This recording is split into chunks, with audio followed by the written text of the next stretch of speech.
Seleção brasileira voltou a me dar esperanças de quem sabe a gente voltar a ser dominante como a gente já foi um dia. E sinceramente, que jogo interessante. Assim, não desmerecendo a seleção boliviana, né? Mas esse jogo em si é como se fosse aquele primeiro jogo da seleção brasileira feminina na Copa do Mundo. A gente fica empolgado, a gente fica feliz de ver o desempenho de alguns jogadores em específico, mas não é parâmetro. Por que que não é parâmetro? Porque a gente tem uma Argentina que vem forte também, né? Só que assim, o forte da Argentina, pra mim, pelo que eu vejo, é ter o Messi, sabe? Se tirar o Messi da seleção argentina, eu acho que meio que o favoritismo que ela tem já cai por terra, sabe? Sem faltar com respeito. Eu tô falando isso na boa, na tranquilidade. Por que que eu falo isso? Porque a seleção argentina é muito centralizada no Messi. E é o único perigo que o Brasil corre em centralizar suas forças no Neymar, sabe? Você vê que a seleção que foi campeã nessa última Copa do Mundo foi, de fato, a seleção argentina. E ela tinha o Messi. Se a seleção argentina não tivesse o Messi, será que ela tinha sido campeã? Ah, Francisco, mas é só um jogador. Cara, de fato, a seleção argentina ela tem ótimos jogadores. Mas eu acho que se tirar o Messi dali, a gente acaba vendo uma Argentina totalmente diferente. O Brasil, com o Brasil também está acontecendo a mesma coisa. O Neymar é o melhor jogador que a gente tem. Não tem como assim, cara. A visão de jogo. O Neymar tá jogando na posição assim que pra mim é aquele melhor se encaixa da seleção brasileira hoje. Porque na ponta esquerda a gente tem o Vini Júnior. Na ponta direita a gente tem o Rodrigo. Tem o Rafinha também que jogou muito hoje.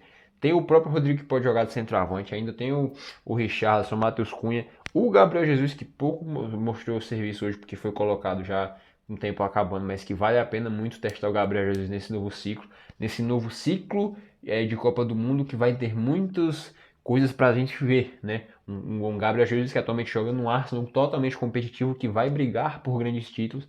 A camisa do homem tá até furada, nem tinha visto aqui. Continuando, um Gabriel Jesus que vai ter tudo para mostrar que ele é o cara que pode ajudar a trazer o Hexa pro Brasil. E eu tava falando da seleção que não foi o parâmetro hoje, porque a gente tem uma Argentina, que o Brasil tem que enfrentar ainda. Tem um Uruguai, que beleza, né? É estranho, joga um futebol meio diferente, assim, eu não entendo porquê, sendo que tem ótimos jogadores. Tem uma seleção colombiana também, que não deixa de ser uma boa seleção. Tinha outra seleção que eu ia falar e me esqueci, cara. Tem a seleção chilena também, que porque a seleção chilena, o problema dela é que ela envelheceu bastante. Né? Você vê a seleção chilena ela tem bons jogadores, né? Por nome a gente vê assim, mas infelizmente ela envelheceu, a seleção chilena envelheceu junto com o tempo, obviamente. Mas o que eu quero dizer com isso? Não, a seleção chilena não foi fazendo um ciclo, sabe? Por exemplo, o Brasil, você pega a Copa do Mundo de 18 e você pega a de agora, você vê que tem jogadores totalmente diferentes. A de 22 agora que teve ano passado, quem que tinha a lateral direito? Tinha o Danilo e tinha o... tá, lembrei. Na outra lateral, na lateral de 2018, tinha o Fagner, sabe? Para dar exemplo. Tinha o Fagner e tinha o Danilo, sabe? Na lateral esquerda, em 18, tinha... Eu nem lembro quem. 2022, tinha o Alexandre e o Alex Telles, sabe? Então, assim, o Brasil, ele foi passando o tempo e ele vai conseguindo jogadores, mesmo contestados como o Danilo, que jogou muito hoje, mas ele tem.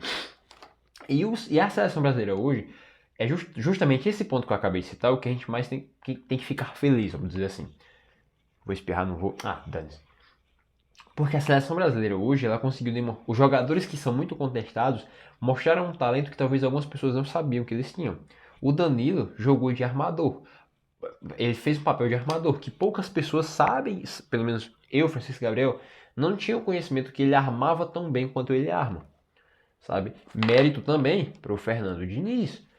O Fernando Diniz, ele monta o time com um esquema que, pô, cara, é impressionante, é lindo de se ver jogar. E tem um ponto que eu achei interessante, que tá, eu não afirmo isso, tá, mas tiveram momentos no jogo que eu acho que se tivesse acontecido no Fluminense, o Fernando Diniz teria ficado pé da vida, cara. E não querem dizer que ele é um técnico, eu não estou dizendo que ele é um técnico arregão ou coisa do tipo, de jeito nenhum. O que eu quero dizer é que por estar na seleção brasileira, ele parece que dá uma segurada a mais, né? Se é bom ou ruim, isso aí fica a critério de cada um avaliar. Pra mim é o estilo dele, o Fernando Diniz tem que fazer do jeito que ele quiser. Inclusive eu sou um admirador do estilo de jogo que o Fernando Diniz coloca o seu time pra jogar. Mas eu achei interessante, às vezes um erro de passe ali e tudo mais, enfim. Aí você pega a zaga do Brasil hoje. Marquinhos e Gabriel Magalhães, partida ali ok. Só no lance do gol, que foi um golaço, diga-se de passagem, da Bolívia, que talvez faltou um combate ali, mas já passou, sabe? O Neymar ultrapassou o feito do Pelé, que é de ter marcado mais de 70 e poucos gols, eu esqueci a quantidade certa agora. E é um tipo de coisa que você olha assim e fica refletindo, né, cara? Pô, a gente teve atacantes como Ronaldo, né? A gente teve o Romário, a gente teve o Adriano, a gente teve quem mais que a gente teve assim, de muito brilhante? A gente teve o próprio Rivaldo também, que era um jogador que a galera faz, às vezes até faz pouco do cara, como se ele não tivesse jogado nada, mas, pô, joga muita bola. A gente teve tanto jogador, Ronaldinho Gaúcho, pô, a gente teve tanto jogador genial que não passou o Pelé. Sabe, o Neymar, que também é tão contestado, passou o Pelé, o maior jogador da história, sabe? Então, assim, mas o Neymar não joga nada. Cara, eu conheço gente que acha que o Neymar não joga nada.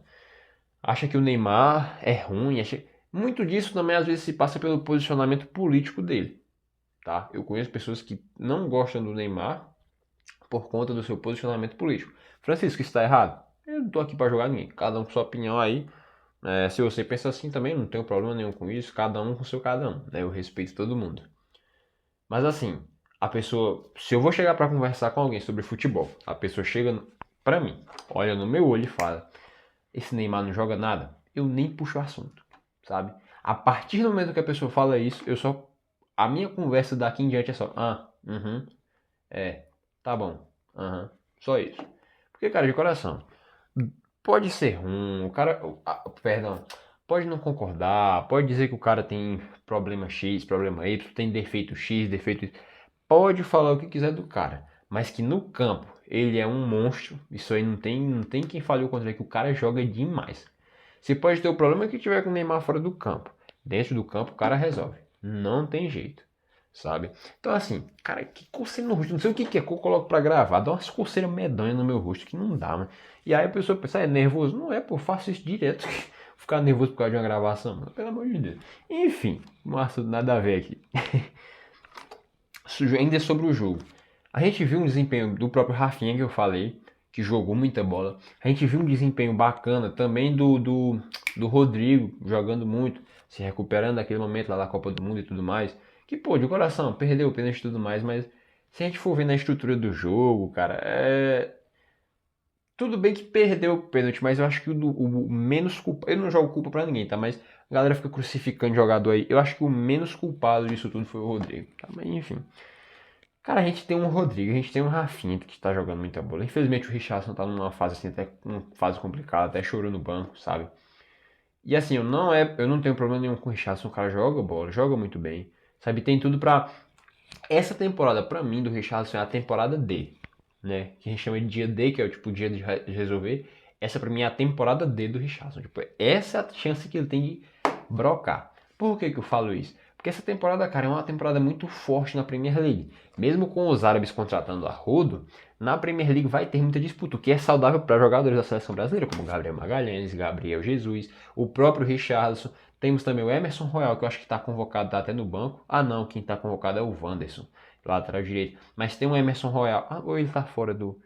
Putz, acho que agora eu vacilei. Mas temos uma gama de jogadores que estão. O próprio Douglas Luiz, que não foi convocado, eu acho que merece uma chance. A gente tem uma gama de jogadores lá que, pô, vão, entre aspas, subir a régua para poder disputar na seleção brasileira. E a Premier League, de todas as ligas até agora que eu já assisti, é a que mais tem um estilo de jogo em massa parecido com o que o Fernando Diniz curte. Até porque lá tem um cara que é basicamente o mind, né, a mente por trás desse estilo de jogo, que não foi ele que começou, tá? Não sei se tu conhece um cara chamado Johan Cruyff. Inclusive eu tô pensando em trazer a história desse cara aqui pro canal. Inclusive depois eu vou fazer até um vídeo falando sobre a programação do canal. Mas enfim, o Guardiola é conhecido como o cara que é a mente por trás desse estilo de jogo de troca de passe e resolução. Que é uma construção de jogo bonita que termina em gol. É a construção bonita objetiva, né? É a BO, bonita objetiva. O Fernando Diniz ele é meio que um adotador desse estilo de jogo. O Dorival Júnior no Brasil também faz algo parecido, né? E isso, como eu estava dizendo, para a seleção brasileira é positivo essa briga na Premier League, porque vai capacitar ainda mais os jogadores que tem. O próprio Matheus Cunha também, que eu não sei se ainda tá lá no... no Wolverhampton, né? Então, velho, o João Gomes, tá? Que diga-se de passagem, o João Gomes e Danilo não estão nessa convocação de agora da seleção, mas é questão de tempo esses meninos tá dentro da seleção. Porque, sinceramente, um meio de campo ali com Casemiro, João Gomes. Na verdade, assim, o João Gomes é o sucessor do Casemiro, tá? Se me desculpa aí. Eu vejo o João Gomes como sucessor do Casemiro, não colocando pressão pra cima do menino, tá? É porque eu acho que ele tem características muito semelhantes à do Casemiro. O Casemiro já tá ficando velho, tá ficando um pouco ali mais, né, pela questão da idade, vai perdendo um pouco do seu, entre aspas, vigor. Não que ele esteja perdendo o vigor do tipo, ele tá lento, ele tá... Não, não é isso, mas vai perdendo ao longo do tempo, sabe? E quando isso estiver acontecendo, o João Gomes vai estar ali, tá ligado? Não tô questionando a qualidade do Casemiro, porque o cara é fenomenal, tá ligado? É fenomenal, o cara joga muita bola. Mas a gente tem o João Gomes. Segundo volante ali, a gente tem o Danilo, pô. Camisa 10, a gente tem o Joelinton, né? Isso eu tô falando fora do Neymar, tá?